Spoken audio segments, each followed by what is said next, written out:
at that time as well. So at this time, I'd like to go ahead and turn things over to Kathleen to introduce Dr. Che.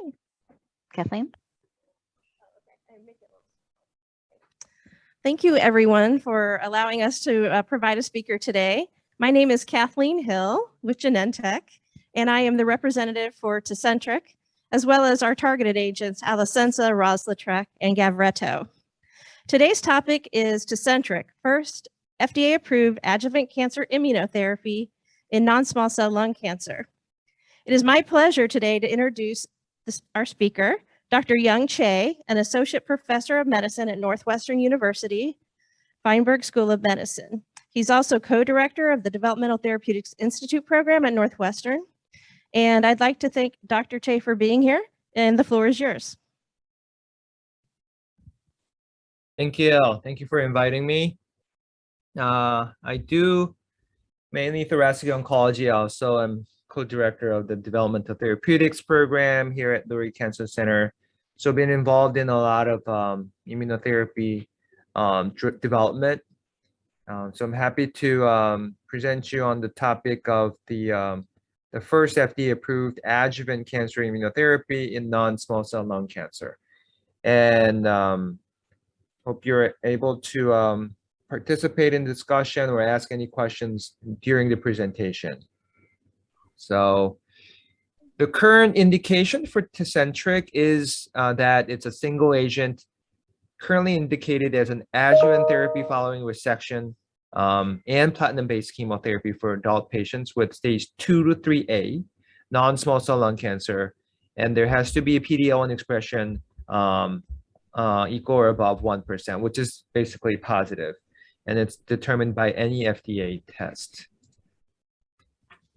So this is a Genentech program presented consistent with FDA guideline. I'm the speaker compensated by Genentech. This is intended to provide general information about Tecentriq.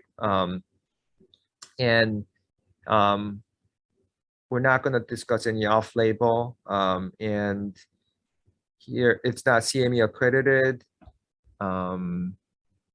And as you can see, the materials was prepared by Genentech.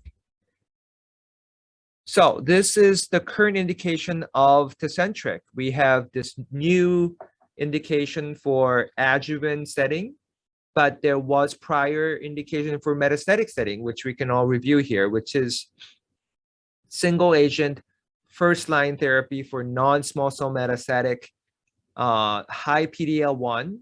And here it's the tumor cell, which is TC equal or greater than 50%. And then you have immune cell infiltration, which is 10 or above, 10% or above. And then this should be in the setting of no actionable mutation, particular EGFR and ALK. And then you have another indication, combination with carboplatin and bevacizumab.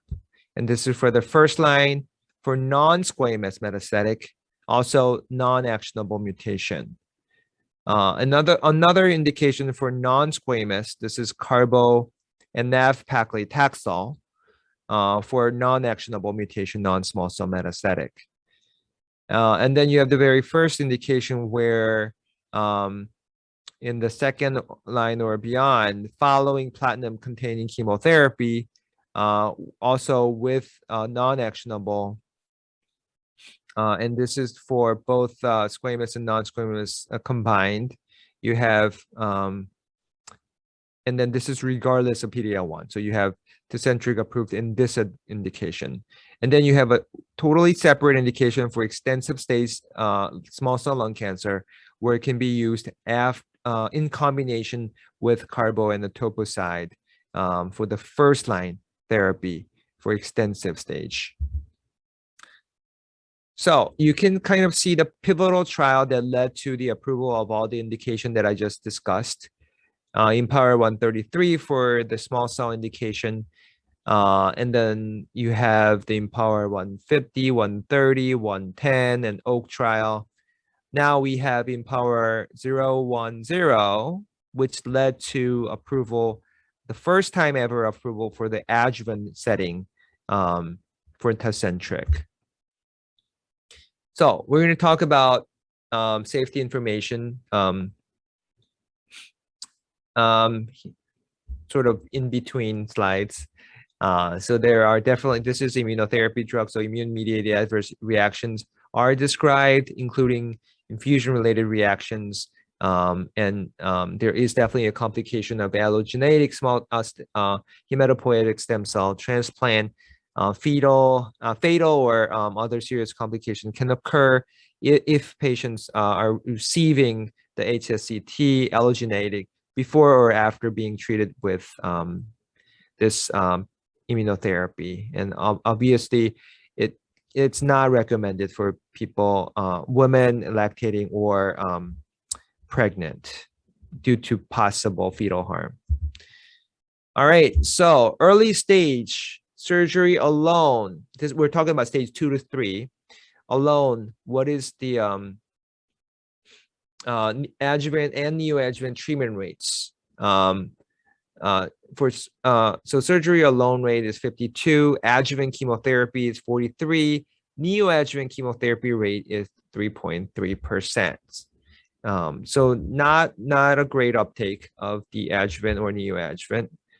And which we do know stage 2 and 3, the adjuvant is indicated, but not great intake in community.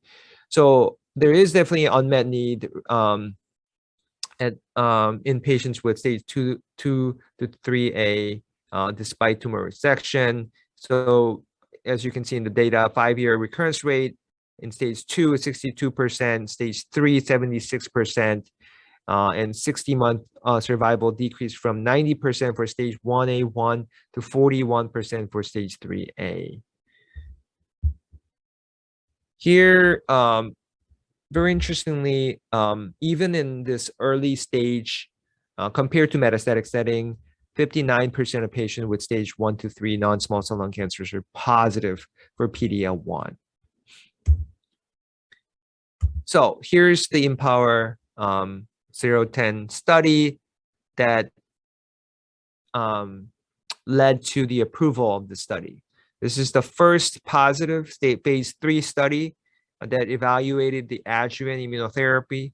So it is a multi-center international randomized, which was done for 1-to-1 ratio open label study that enrolled patients who completed resection stage 1B, defined as tumors equal or greater than 4 centimeter to 3A, enrolled more than 1,200 patients.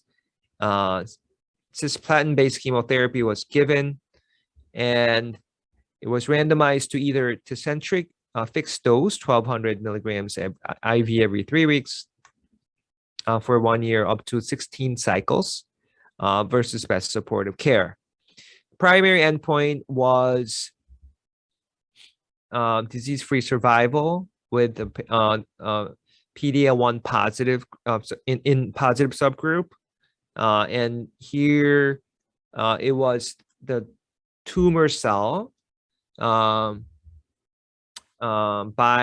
staining was done by the SP263 monoclonal antibody. The same antibody used for all Tecentriq trials. Secondary outcome was overall survival and 3 and 5 year disease-free survival. Okay. These are the two groups, and this is stage 2 to 3A. You can see male over 60%. You have never smoker about 20%.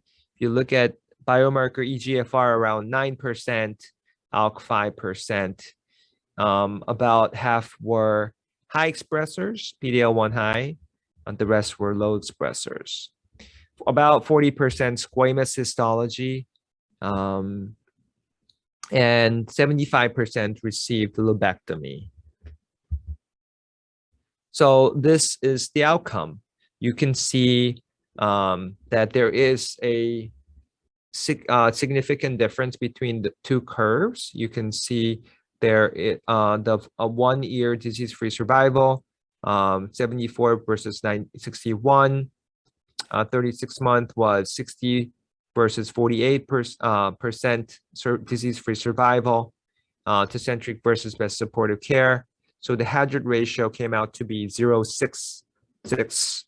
So there is 34% reduction in the risk of relapse achieved with Tecentriq compared to best supportive care.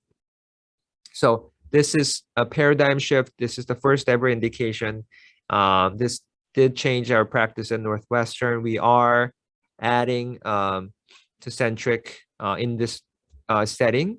We do think this is not just statistically meaningful, but clinically meaningful result. Again, this is disease-free survival, which was the primary endpoint. Oops. Here is a pre-specified secondary subgroup analysis that was done for patient with PD-L1 50 or above. And you can see the hazard ratio increased to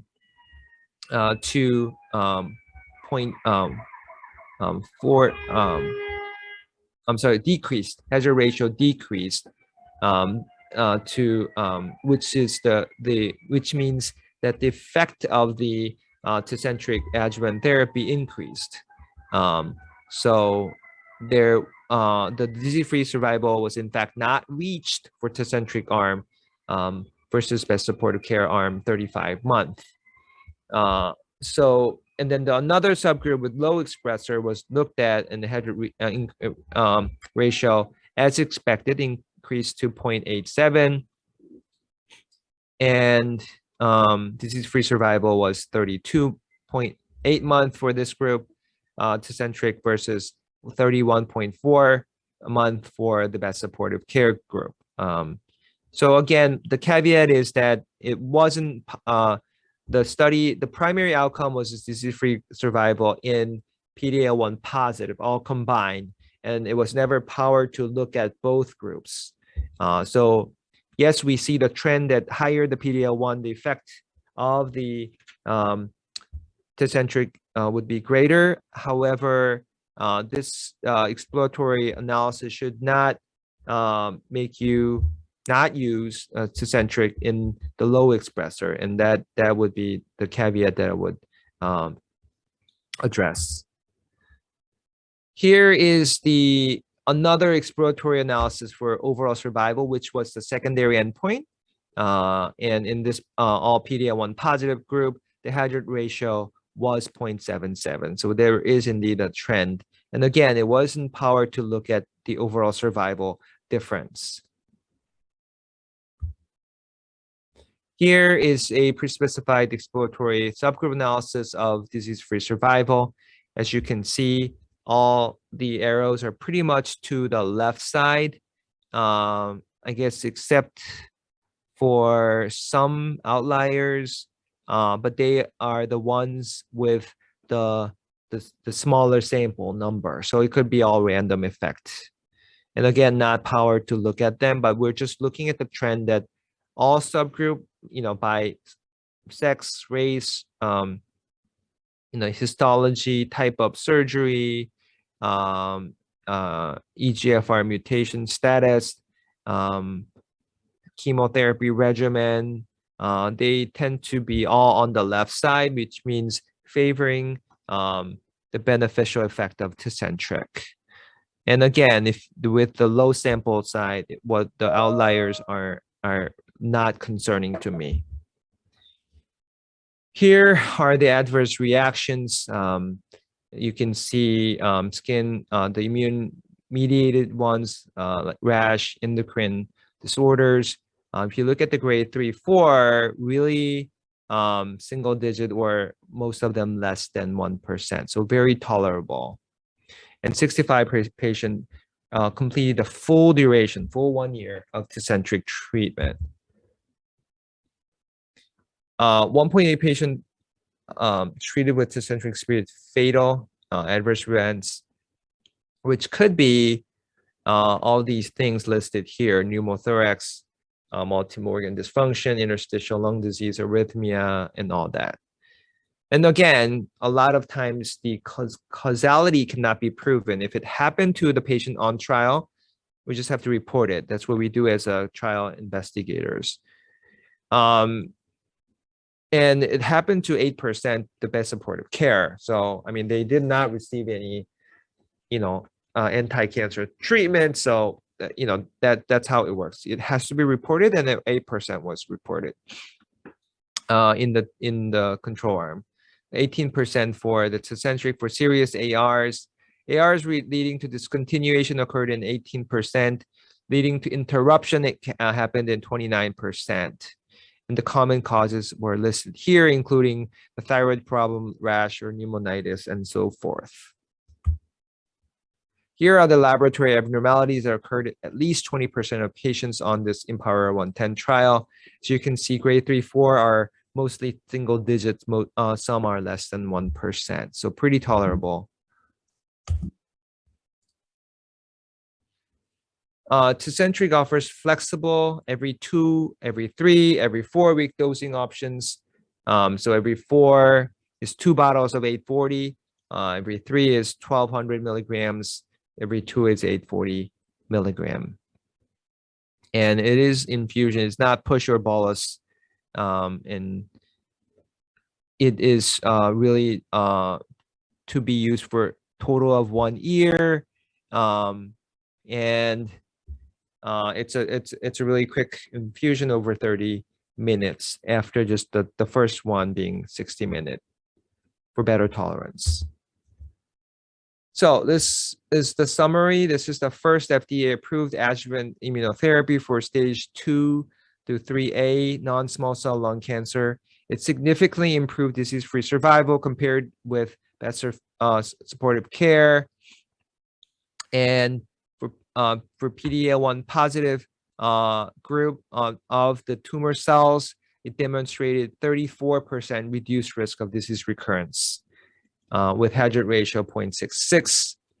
And the most common adverse reactions were rash, cough, hypothyroidism, pyrexia, fever, fatigue, musculoskeletal pain, peripheral neuropathy, arthralgia, pruritus. Serious ones were reported in 18% of patients.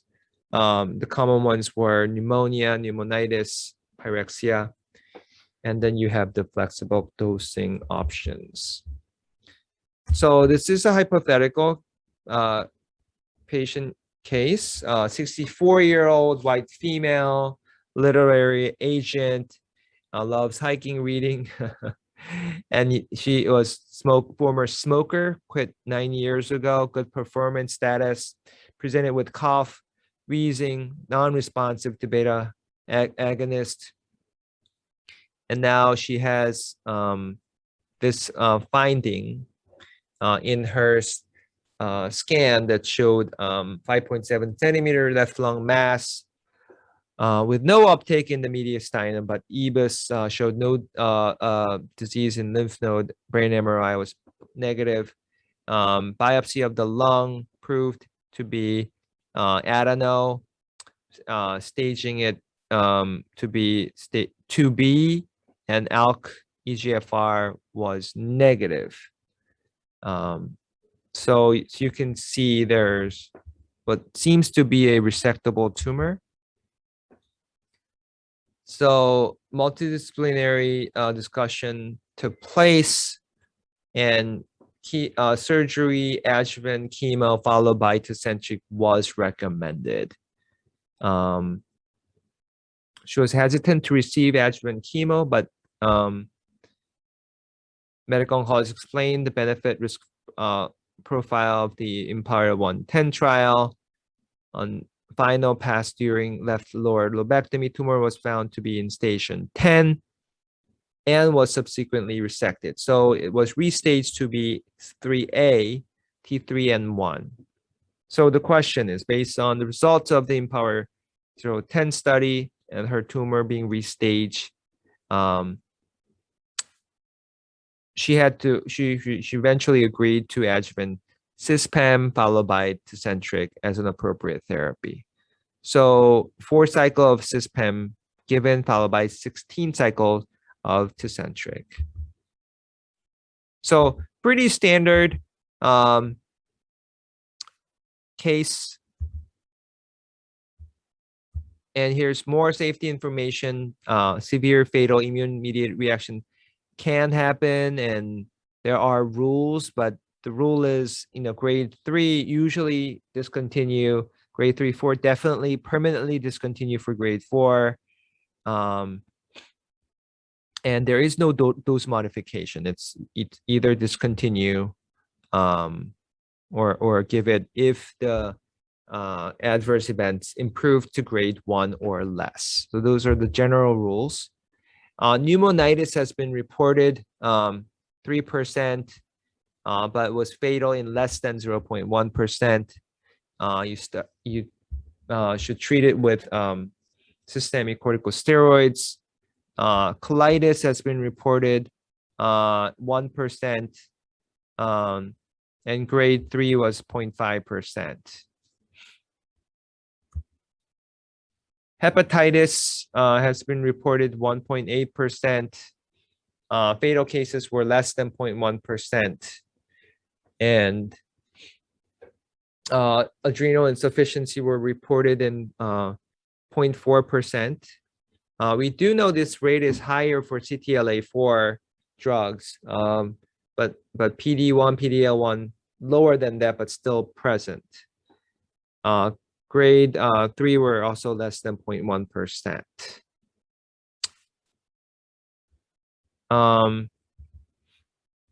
And the thing about the endocrinopathy is that once you replace it well and patient becomes asymptomatic, you can still resume, even if the numbers, lab abnormality becomes grade 4.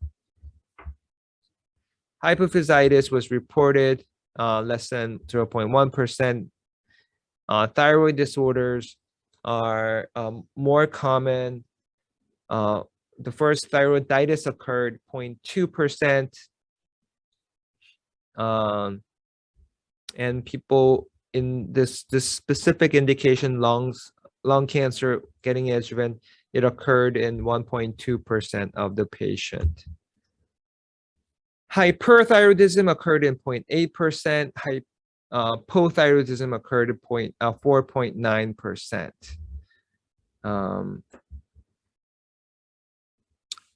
And I guess with all of this, my experience is that hypothyroidism is probably the most common AE in thyroid, but the mechanism is that the T cell infiltration to thyroid tissue occurs with generation of thyroiditis. So the initial picture is hyper, and then it becomes hypo later on. So that's the most common scenario we see. And then you can also have type 1 diabetes, which can sometimes present as DKA, diabetic ketoacidosis. It occurred in 0.3%. And again, if you replace insulin, you're able to continue the treatment. There's definitely the immune-mediated nephritis. This is something, it's a diagnosis of exclusion. So you need to make sure there are no other causes before you make diagnosis. But it's not common with less than 0.1% receiving Tecentriq. And then it can cause immune-mediated rash or dermatitis. It can cause grade 3 rash, but less than 0.1%. There are rare ones like myocarditis, pericarditis, vasculitis, meningitis, and so forth. I've had my patient, develop myasthenia gravis, Guillain-Barré, autoimmune neuropathy, myocarditis, pericarditis. So all the rare, I've treated enough patients on immunotherapy, you name it, type 1 diabetes, like I've given all of those to my patients of course, unintentionally, but it's something that it's a diagnosis of exclusion. When there's symptoms, you have to do your due diligence to do the appropriate workup to find them. Uveitis, iritis, and other ocular issues have been reported. I haven't run into them yet, but I know some people have. So my guess is all these, even the rare ones, because we are using more Tecentriq, even in the adjuvant setting now, based on this trial results. And then that's not just gonna, be a few months. It's going to be likely whole year.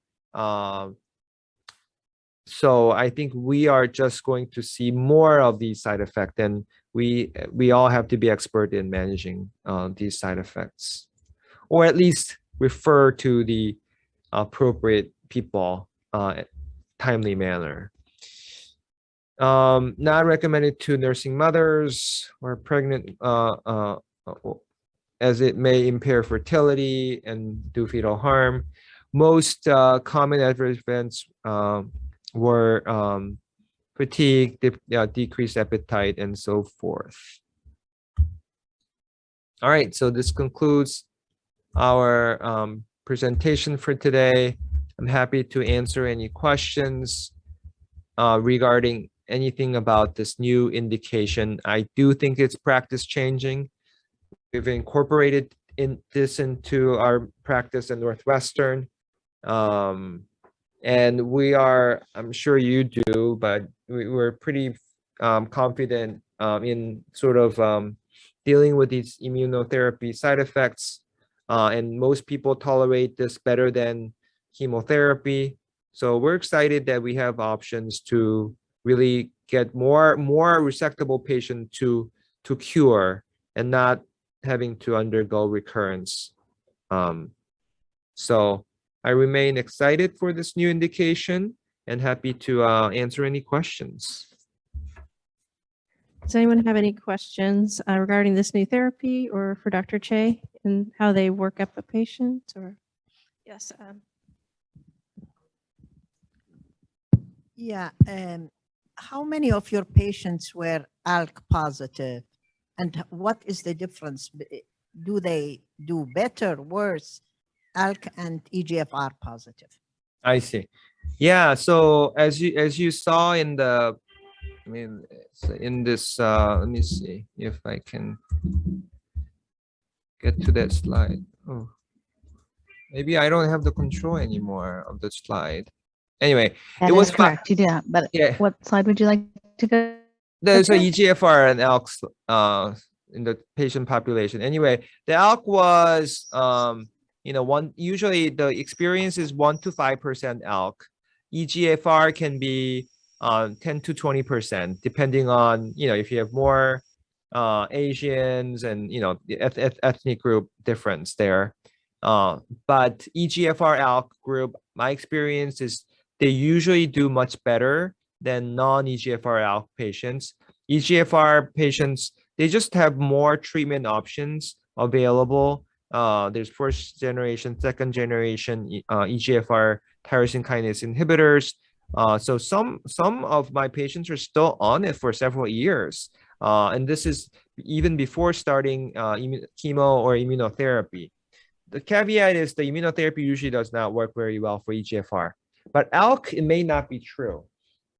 Same with BRAF and any other targets or KRAS, and for that matter. For ALK is the best performer. ALK or ROS1, they have the best 5-year overall survival, and they are on very good ALK inhibitors before they start any chemo or immunotherapy. And in my clinic, I have a lot of long-term survivors that are ALK positive, and their 5-year survival can be very good to probably to like 20-30% survival rate, which is amazing. It used to be like 5%.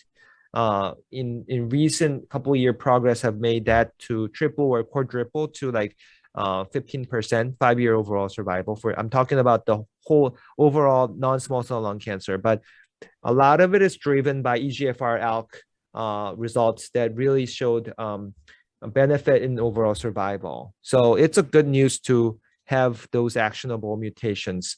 And most of them, so for EGFR, most of them are non-smokers. ALK, you can be smoker or non-smoker. But you were talking now about metastatic, right? Oh, you're talking about just resectable cancer. Sorry, I was, but the data, so the reason I'm, yeah. So because there's a good therapy, there's a better survival, but in resectable setting, it's rare. I am not aware whether in resectable case, ALK is a worse prognosis or not, but I am aware having EGFR in resectable tumors, EGFR is worse predictor. EGFR mutated tumor tend to have higher rate of recurrence and distant metastasis. So yes, I can tell, I can say that for sure. But would you give them an EGFR stage 2? Would you give them Tecentriq? Oh, so EGFR positive tumors were excluded from this trial. So I would not give it. This is not, the indication is for EGFR and ALK non-positive patients. Thank you. You're welcome. But very good question. Are there any other questions? Okay, great. Thank you so much, Dr. Che. We really appreciate your time and your presentation today. And we hope you have a wonderful rest of the afternoon. And again, thank you so much for your time and your expertise. Have a great day. You too. Thank you. Take care. Bye-bye.